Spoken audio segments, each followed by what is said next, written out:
अस्सलामुअलैकुम। Welcome to lecture number 14। Sorry 15 है, ये 14 है। और आज हम इंशाल्लाह ये रिएक्ट के बारे में मजीद डिस्कस करेंगे। रिएक्ट को हमने स्टार्ट किया हुआ था, और रिएक्ट के बारे में मैंने कुछ न्यू चीज़ें आपको बताई थी कि जैसे अभी पहले रिएक्ट लॉन्च किया गया 2013 के अंदर, फेसबुक ने इसे लॉन्च किया, और फिर इसके अंदर फर्दर अमेंडमेंट्स आती गई, और ये एक लाइब्रेरी के तौर पे यूज होता था, ये जस्ट फ्रंट एंड के तौर पे। लेकिन इसको मजीद पावरफुल बनाने के लिए इसके साथ एक फ्रेमवर्क अटैच किया गया, जिसका नाम क्या था, ये नेक्स्ट जेएस। ठीक है, नेक्स्ट जेएस की हेल्प से हम मजीद इसमें जो फंक्शनैलिटी है वो ऐड कर सकते हैं, और जो कोड है वो उसको लिखने में हमारे लिए काफ़ी ज़्यादा आसानी हो गई थी। और उसके अलावा एसईओ में काफ़ी ज़्यादा हेल्पफुल रहता है, और फिर बाकी जो स्पीड है वो काफ़ी ज़्यादा इसकी फास्ट हो जाती है। तो हमने डिस्कस किया था कि इसको कैसे इंस्टॉल करना है, और सारी चीज़ें हमने डिस्कस कर ली थी। तो सबसे पहले हमने कहा था कि इसको इंस्टॉल करने का तरीकाकार क्या है, कि आप इसको जेएक्ट सॉरी नेक्स्ट जेएस के जरिए इंस्टॉल करेंगे। ठीक है, तो ये जो है ना वो बेसिक हमने चीज़ें डिस्कस कर ली थी। लेकिन इसके अंदर एक और कुछ क्वेश्चंस राइज होते हैं, वो ये है कि अब जब हमारे पास रिएक्ट पहले हमने सीखा, फिर उसके बाद नेक्स्ट जेएस आया, मतलब कि एक जनरल क्वेश्चन है, अक्सर डेवलपर्स के माइंड में आता है कि हमने पहले रिएक्ट सीखा, फिर उसके बाद नेक्स्ट जेएस आ गया, तो क्या रिएक्ट डेड हो जाएगा? तो ऐसी बात नहीं है। बेसिकली रिएक्ट की हेल्प को ही उसकी एफिशिएंसी को इंक्रीज करने के लिए, या रिएक्ट की हेल्प के लिए ही एक नेक्स्ट जेएस को क्रिएट किया गया है। ठीक है, इसकी एग्जांपल ऐसे ही है, जैसे आप सीएसएस सीखते हैं तो सीएसएस के बाद आगे बूटस्ट्रैप आती है। तो अगर आपको सीएसएस बेसिक आती होगी तो बूटस्ट्रैप ज्यादा अच्छे से आप कर सकते हैं। और सेम वे अगर आप एग्जांपल ले लें पीएचपी की, तो पीएचपी अगर आप अच्छे से आती होगी तो आप लारावेल की तरफ मूव कर सकते हैं। ठीक है, तो इस तरह से जो चीजें हैं वो अपग्रेड होती रहती हैं, लेकिन जो बेसिक कॉन्सेप्ट है वो उनका सेम रहेगा। अब इसी तरह से आप थोड़ा सा अगर पीछे चले जाए, रिएक्ट रिएक्ट की, मतलब कि अगर हम बेसिक देखें तो वो किससे मिलती हैं, वो जावास्क्रिप्ट से मिलती हैं। ठीक है, तो अब अगर आपको जावास्क्रिप्ट आती होगी तो रिएक्ट अच्छे से समझ आ जाएगी। ठीक है, फिर अगर रिएक्ट अगर आपको आती होगी तो नेक्स्ट जेएस भी अच्छे से समझ आ जाएगी। ठीक है, तो कहने का मकसद ये है कि जो रिएक्ट थी वो एक लाइब्रेरी थी, और नेक्स्ट जेएस उसको फ्रेमवर्क के तौर पर यूज किया जा रहा है, जो कि लाइब्रेरी के अंदर पावर बिल्ड कर देती है। और उसके अलावा सेकंड बेनिफिट ये है कि जो क्लाइंट साइड रेंडरिंग थी पहले रिएक्ट के अंदर, लेकिन नेक्स्ट जेएस के अंदर क्या है, सर्वर साइड रेंडरिंग है। और सर्वर साइड या क्लाइंट साइड का क्या फायदा होता है, ऐसे समझ लें कि आप जो है ना इस तरह से अगर कोई एग्जांपल मैं आपको देता हूँ कि पहले आप क्या होता था, वेबसाइट एक पूरी जो है ना वो जब हम लिंक को सर्च करते थे, जैसे ये मैंने लिखा, तो मैंने इस लिंक को सर्च किया तो वो पूरी पूरी वेबसाइट जाती थी सर्वर के ऊपर, सर्वर उसको लोड करता था और फिर वापस रिस्पॉन्स थ्रो कर देता था। लेकिन अब ऐसा नहीं हो रहा। अब ये होता है कि अब हमने पूरी वेबसाइट को भेजा, और जस्ट उसमें से जो हिस्सा हमें चाहिए वो जो है ना वो क्या करेगा, डिस्प्ले करवा देगा। अब जैसे यूट्यूब के एग्जाम्पल आप ले लें, या मैं रेट की ही एग्जांपल दे देता हूँ इसकी वेबसाइट के। अब ये देखें, मैंने कम्युनिटी के ऊपर क्लिक किया है, तो ये क्या हुआ, सिर्फ जस्ट कम्युनिटी वाला पेज आया है। लेकिन अगर मैं दूसरी वेबसाइट्स की एग्जांपल लूँ जो ओल्ड टेक्नोलॉजी के ऊपर बनी हुई है, अब जैसे ये हमारे पास एक और आइडिया बनी हुई है, तो अब ये क्या हो रहा है, ये पूरी वेबसाइट को रीलोड करता है और उसके बाद डिस्प्ले करता है। ठीक है, तो ये जो है ना वो इस तरह से डिफरेंस है क्लाइंट साइड और सर्वर साइड। तो अब इसमें एक और चीज जो आती है वो सबसे पहला है कि वर्चुअल डॉम क्या होता है। ठीक है, इसको इस कॉन्सेप्ट को हम वर्चुअल डॉम के साथ रिलेट कर सकते हैं। DOM stand for document object model. ठीक है, अब ये क्या है कि अभी मैंने पूरी एक वेबसाइट ये क्रिएट की, ये पूरे का पूरा पेज एक बना हुआ है, इस पूरे पेज को हम क्या बोलते हैं, डॉम बोलते हैं। ठीक है, अब इस डोम के अंदर डिफरेंट पार्ट्स होते हैं। अब जैसे ये एक बॉक्स बना हुआ, ये एक पार्ट है। प्रोजेक्ट्स बना हुआ, ये एक पार्ट है। स्पोर्ट बना हुआ, ये एक पार्ट है। अब ये क्या होता है कि जब हम नॉर्मल मतलब कि वेबसाइट के ऊपर जैसे HTML CSS या इस तरह की वेबसाइट के ऊपर काम करते हैं, तो उसमें क्या होता है कि अब जैसे हम एग्जांपल दी मैंने आपको कि A4idea.com लिखा, तो उसने क्या किया, पूरे की पूरी वेबसाइट को उठाया और उसके बाद फिर रीलोड किया, फिर डिस्प्ले कर दिया। लेकिन जो अ, ये क्या नाम है, रिएक्ट है, ये किस तरह से काम करती है, ये एक कॉपी स्टोर कर लेती है। और जब हमें नेक्स्ट उसको डाटा को रीलोड करना होता है तो उस कॉपी को ही शो कर देती है। अब मैं आपको इसकी एग्जांपल दे देता हूँ। ये देखें कि ये हमारे पास क्या है जी, ये एक वेबसाइट है, ठीक है। मैंने यहाँ से रिक्वेस्ट सेंड की, वो जाएगी API के पास, उसने डाटा रिक्वेस्ट ली, और जो हिस्सा चाहिए, अब जैसे वेबसाइट का ये वाला हिस्सा चाहिए, तो वो क्या करेगी, सिर्फ ये इसी हिस्से को ही उठाकर इधर डिस्प्ले कर देगी। और इसके अलावा क्या होता है कि ये पूरे वेबसाइट का एक कॉपी वो ब्राउजर के अंदर स्टोर हो जाती है। अब उससे उसको अगेन रीलोड नहीं करना पड़ता, जैसे हम नॉर्मल बाकी वेबसाइट की एग्जांपल दे रहे थे। अब इसकी एग्जांपल नॉर्मल ऐसे है, जैसे आप के किसी क्लर्क को कह दें कि यार मुझे एक एडमिशन फॉर्म चाहिए, ठीक है। अब वो क्या करेगा, बजाय इसके कि डेली का एक एडमिशन फॉर्म दोबारा से डिजाइन करे, रेडी करे, और फिर उसके अंदर डाटा एंटर करे, तो ये एक पूरा हेक्टिक रूटीन बन जाएगी। तो वो क्या करते हैं कि नॉर्मली एक स्ट्रक्चर बना कर रख लिया, उसकी कॉपी बना के रख ली।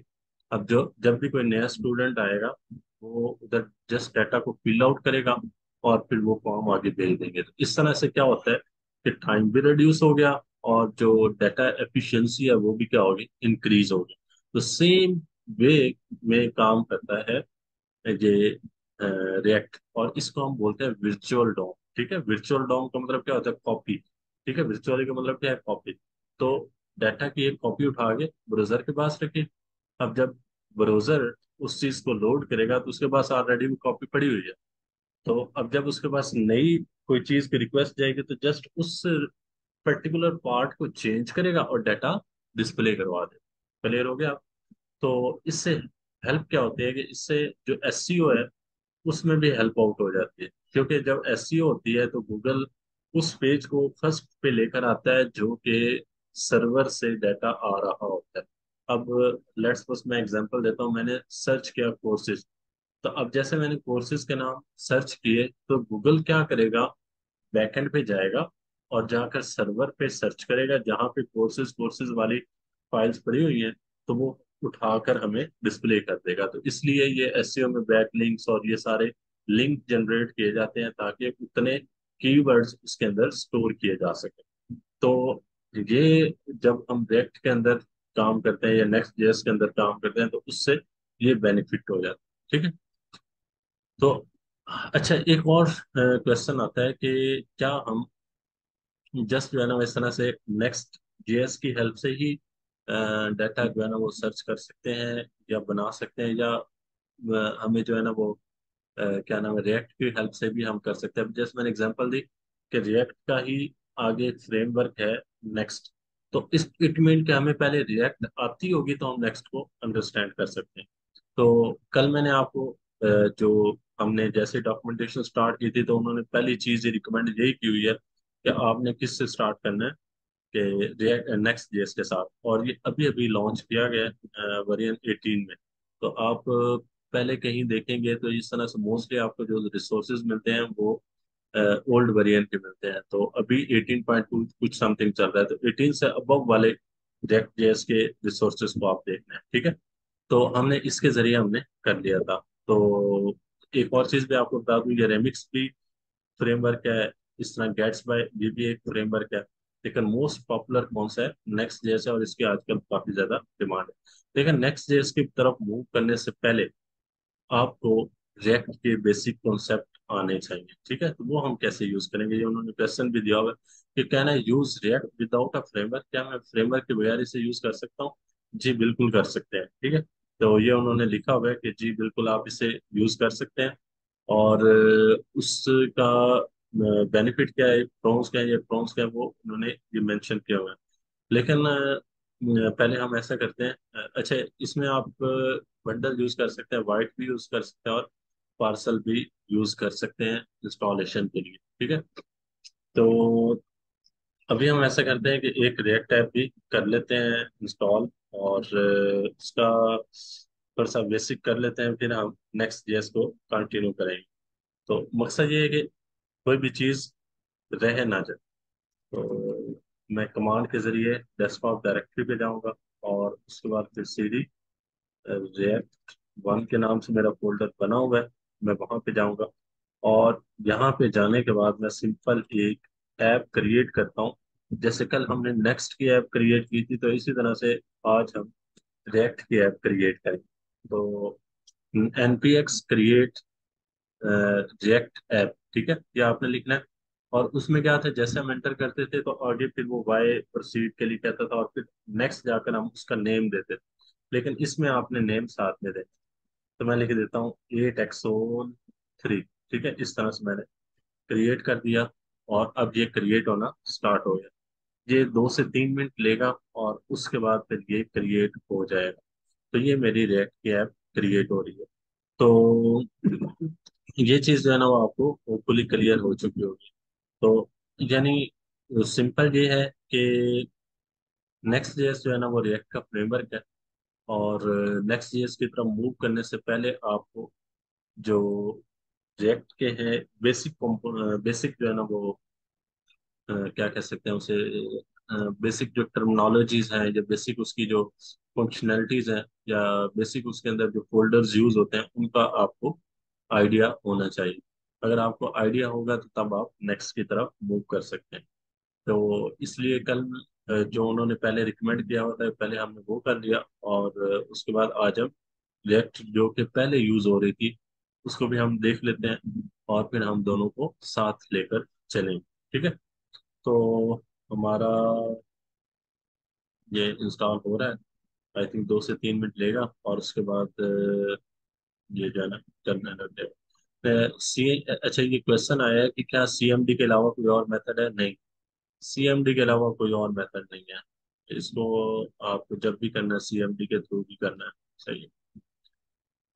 अच्छा, अगर आप इसी तरह से गेट्स बाय फ्रेमवर्क यूज करना चाहते हैं तो वो आप कर सकते हैं, रेमिक्स यूज करना चाहते हैं वो आप यूज कर सकते हैं, और उसके अलावा एक्सपो अगर आप करना चाहते हैं तो वो आप यूज कर सकते हैं। तो इस तरह से डिफरेंट फ्रेमवर्क्स हैं नेक्स्ट जेएस के अलावा भी, जो कि आप यूज कर सकते हैं। अच्छा, एक और इसका बेनिफिट ये है कि जो रिएक्ट है, ये आप यूज करेंगे सिंगल ऐप के लिए। और जो नेक्स्ट जेएस है, वो मल्टीपल या लार्ज जो एप्लीकेशंस होती हैं वहां पर इसे यूज किया जाता है। अच्छा, नेक्स्ट क्वेश्चन आया कि क्या हम विजुअल स्टूडियो जो कोड है टर्मिनल से कर सकते हैं? जी बिल्कुल, आप वहां से भी कर सकते हैं। तो इट्स अप टू यू, जो भी आप करना चाहें। ठीक है। अच्छा, ये हमारी रिएक्ट ऐप जो है इंस्टॉल हो चुकी है। अच्छा, उसमें साथ साथ उन्होंने कुछ आपको ऑप्शंस भी दिए हुए हैं कि आपने इस तरह किस तरह से स्टार्ट करना है। अब सबसे पहले, जैसे हम कल लिख रहे थे एनपीएम जो है ना, एनपीएम कमांड के जरिए इसको रन कर रहे थे। तो इसमें क्या है कि आपके पास 3 4 ऑप्शन दिए होते हैं। सबसे पहले आप एनपीएम स्टार्ट करके लिख सकते हैं कि स्टार्ट डेवलपमेंट सर्वर, और उसके बाद फिर bundles app into static files for production. अच्छा, इसमें ये 2 3 चीजें होती हैं। पहले होता है स्टार्ट, फिर उसके बाद बिल्ड, फिर उसके बाद टेस्ट, और फिर उसके बाद आगे आप इसे मूव करते हैं। यानी एक डेवलपमेंट के दौरान होता है, और एक इसका बिल्ड वर्जन होता है। ये भी एक बात आपने याद रखनी है रिएक्ट का। एक डेवलपमेंट वाला वर्जन होता है और एक बिल्ड वर्जन होता है। यानी जब आप फाइनल किसी क्लाइंट को देने लगते हैं तो उसको आप बिल्ड वर्जन देते हैं। ठीक है, फिर उसके बाद आप आगे उसको टेस्ट कर लेंगे और चेक कर लेंगे। लेकिन हम अभी ऐसा करते हैं कि मूव करते हैं कहाँ पे, विजुअल स्टूडियो कोड के अंदर, और अपने उस फोल्डर को ओपन करते हैं जो कि अभी हमारा इंस्टॉल किया गया है। मैं इसको फाइल के ऊपर जाऊंगा, ओपन फोल्डर्स, और 8xol3 के नाम से हमारी तमाम फाइल जिसके अंदर इंक्लूड है, मैं इसे डॉट से कर देता हूँ। तो ये हमारा इंस्टॉल हो चुका है। ठीक है। तो अभी हम सबसे पहले जाएंगे विजुअल स्टूडियो टर्मिनल के अंदर, न्यू टर्मिनल, और यहाँ पे हम लिख लेते हैं npm स्टार्ट। तो जैसे हम स्टार्ट करेंगे तो ये हमारी रिएक्ट ऐप स्टार्ट हो जाएगी। तो ये देखें, ये स्टार्ट हो रही है। चलें जी, ये हमारी स्टार्ट हो गई है। और ये देखें, ये हमारा सर्वर जो है ना वो स्टार्ट हो जाएगा। जो भी आपका बाय डिफॉल्ट ब्राउजर होगा उसमें ये ऑटोमेटिकली आपकी ऐप ओपन हो जाएगी। ठीक है। तो ये देखें, ये जी हमारा पहला इसका फेस आ चुका है रिएक्ट ऐप का। तो चलिए जब हम इसके फोल्डर स्ट्रक्चर को थोड़ा सा देखते हैं और उसके बाद फिर आगे चीजें मूव करते हैं। अब ये इसमें देखें जी, सबसे पहले आ गया जी नोड मॉड्यूल्स। नोड मॉड्यूल्स वही चीजें जो पहले मैं आपको बता चुका हूँ कि इसमें जब हम npm को नोड.js को इंस्टॉल करते हैं तो काफी ऐसी चीजें आ जाती हैं जो कि अननेसेसरी होते हैं। इनको आप अभी फिलहाल के लिए छोड़। उसके बाद फिर आगे आ जाता है पब्लिक। ठीक है, पब्लिक में वो फोल्डर होता है।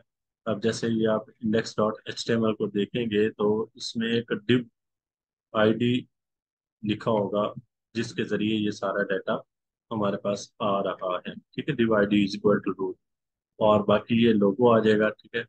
और उसके बाद फिर आगे ये सोर्स आ जाता है। अब ये पब्लिक वाला वो डाटा होता है जो कि आप जब, मैंने अभी आपको जैसे बताया था कि इसका एक प्रोडक्शन वर्जन होता है और एक डेवलपमेंट वर्जन होता है। डेवलपमेंट जब आप डेवलपमेंट कर रहे होते हैं और प्रोडक्शन जब आप बिल्ड कर रहे होते हैं। तो जब आप प्रोडक्ट बिल्ड हो जाती है, मतलब आप फाइनल क्लाइंट को देने लगते हैं, तो ये वाला data index dot H T M L या ये चीज जो है ना वो फ्रंट पे शो हो रही है। और एक इसके अंदर जो फोल्डर होता है, या बाकी ये आइकन वगैरह है, ये लोगो वगैरह है, और ये मैनिफेस्ट डॉट जेसन है जो कि इसके ऐप के बारे में थोड़ा सा एक्सप्लेन कर रहा है। और इसी तरह से एक फोल्डर होता है जो कि सोर्स वाला होता है, ये हमारा डेवलपमेंट वाला होता है। और ये इन्होंने सिक्योरिटी पर्पस के लिए इसको थोड़ा सा सेपरेट किया हुआ है कि फ्रंट एंड पे ये चीज शो हो लेकिन बैक एंड पे ये चीज शो हो। अब उसकी रीजन क्या थी कि जब हम कोई वेबसाइट के राइट क्लिक करते थे, इंस्पेक्ट करते थे, तो उसका सारा डाटा जो है ना वो शो हो जाता था। लेकिन इसमें जब हम रिएक्ट के अंदर बनाते हैं तो कुछ ना कुछ हमारा जो डाटा है वो शो तो होता है, लेकिन जो है ना वो इस तरह से क्या कह रहे हैं कि सिक्योरिटी के जो लेयर है वो इसके ऊपर ऐड कर दी गई है। सही।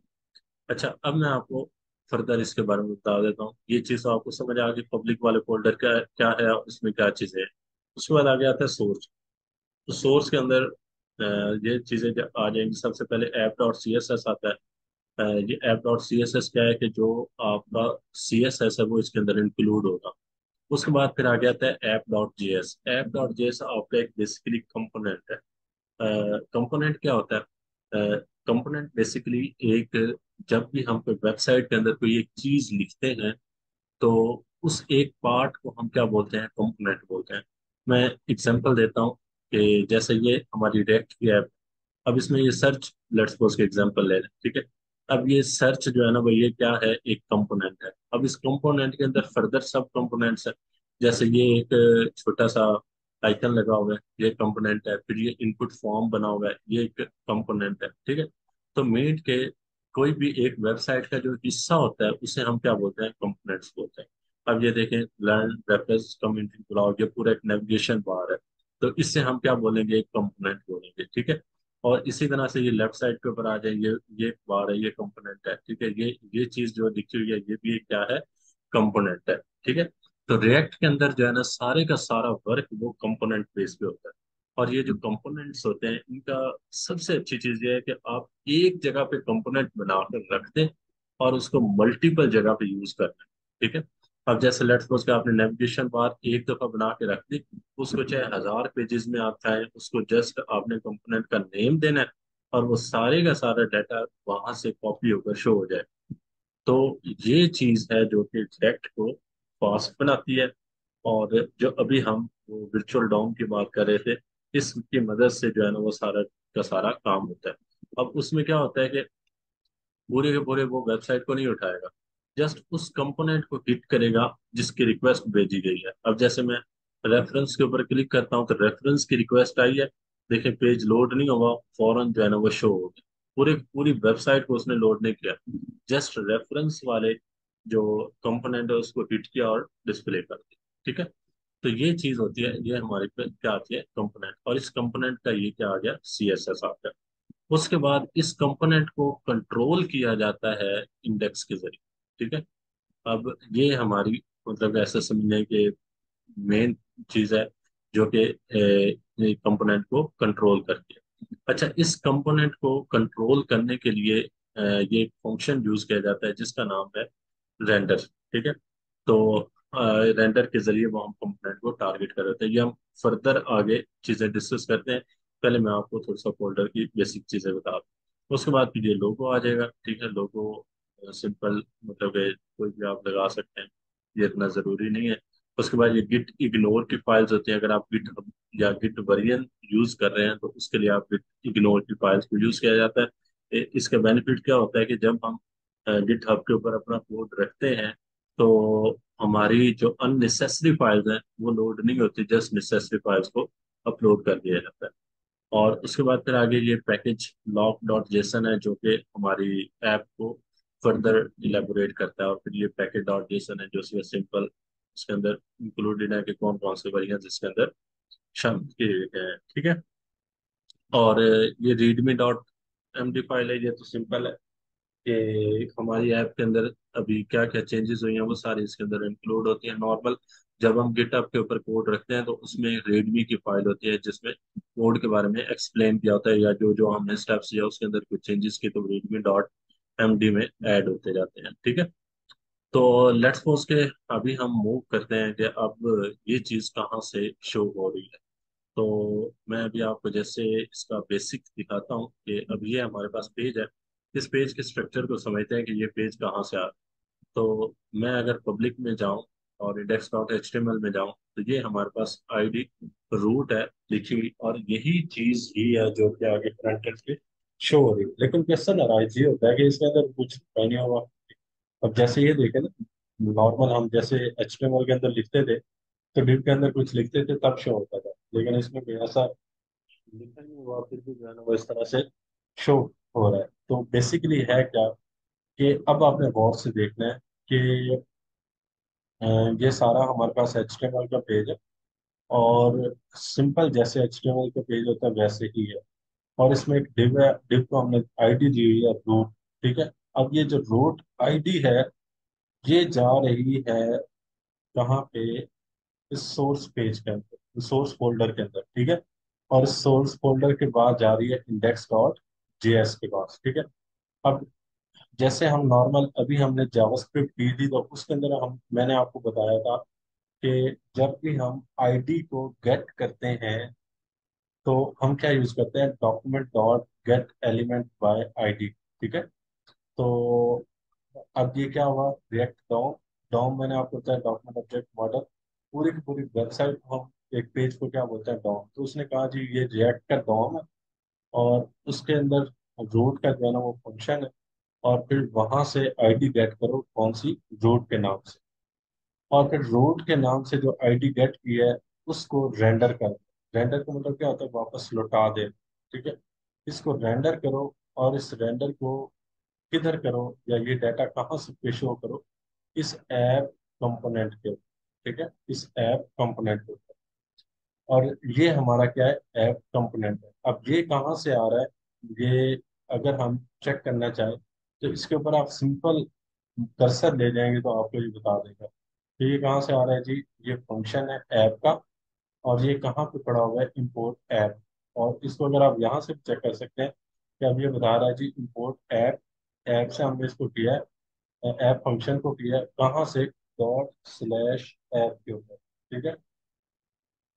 तो अब ये हम जाएंगे जी ऐप डॉट जेएस के ऊपर। अच्छा, इसमें ना एक्सटेंशन लगाना जरूरी नहीं होता। अब जैसे ये डॉट स्लैश ऐप लिखा है तो इसका मतलब क्या है कि ये यहाँ पे हमारा पड़ा हुआ है ऐप डॉट जेएस। ठीक है।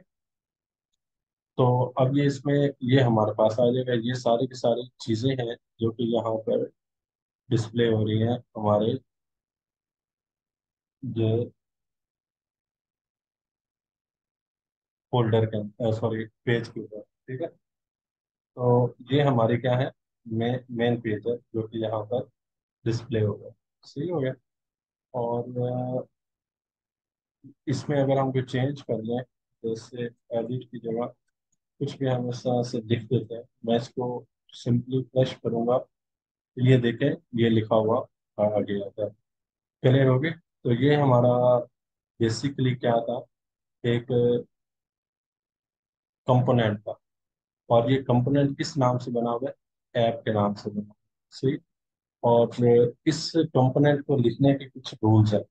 और रूल क्या है? सबसे पहला रूल ये है कि आपने इसका जो पहला वर्ड है वो हमेशा कैपिटल लिखना है। जैसे ए लिखा हो, ए हमेशा क्या होगा? कैपिटल होगा। उसकी रीजन क्या है उसको कैपिटल लिखने की? कि जब हम उसको कॉल आउट करेंगे तो यहाँ पे तो उसको ऐसा ना लगे कि ये HTML का कोई टैग। ठीक है, तो इसलिए उसको सेपरेट करने के लिए हमेशा हम क्या यूज करते हैं? पहला वर्ड कैपिटल यूज करते हैं। तो अब जैसे मैं जो है ना, इस तरह से सिंपल अगर एक स्मॉल कर दूं, या हम जैसे हम H1 लिखते हैं, कुछ भी इस तरह से जो टैग लिखते हैं, तो वो फिर HTML के भी तो सेम इसी तरह से लिखे जाते हैं। तो इसलिए उन्होंने इसको डिफ्रेंशिएट करने के लिए ये एक स्टेप किया हो। सही है। अच्छा, उसके बाद अब हम आगे इसके फोल्डर को देख लेते हैं। अब ये देखो जी, इंपोर्ट वेब वेब वाइटल्स, ये करने की जरूरत नहीं, इसको आप बेशक डिलीट कर दें। इंपोर्ट ऐप आ रहा है, ठीक है। उसके अलावा import dot index dot CSS, फिर import React DOM creates import React from React. ये सारी चीजें बेशक आप डिलीट कर दें, बस ये पहले वाली और ये दूसरे वाले ये आपने रहने दें। ठीक है। अब एक और चीज आती है कि हम इसके अंदर, अच्छा, एक और चीज आती है वो ये है कि हम इसके अंदर, अब जैसे ये हमारे पास है app.js, तो यहाँ पे हम इसकी CSS को कैसे इंक्लूड कर सकते हैं? तो इसके लिए क्या आएगा? import dot slash app dot C S S. अब ये app.css कौन सी है? ये वाली फाइल पड़ी हुई है। ठीक है। तो यहाँ से हम CSS की फाइल को इंक्लूड कर सकते हैं। तो चलिए जी, हम कुछ चेंजेस इसके अंदर कर लेते हैं। अब ये जो हेडर वाला लिखा हुआ है, इसको मैं लेट्स सपोज के रिमूव कर देता हूँ और एक div का टैग लेता हूँ, या कुछ भी आप लिख लें। लेट्स सपोज कि मैं लिख देता हूँ अल्लाह। तो मैं अब इसको फ्रेश करता हूँ।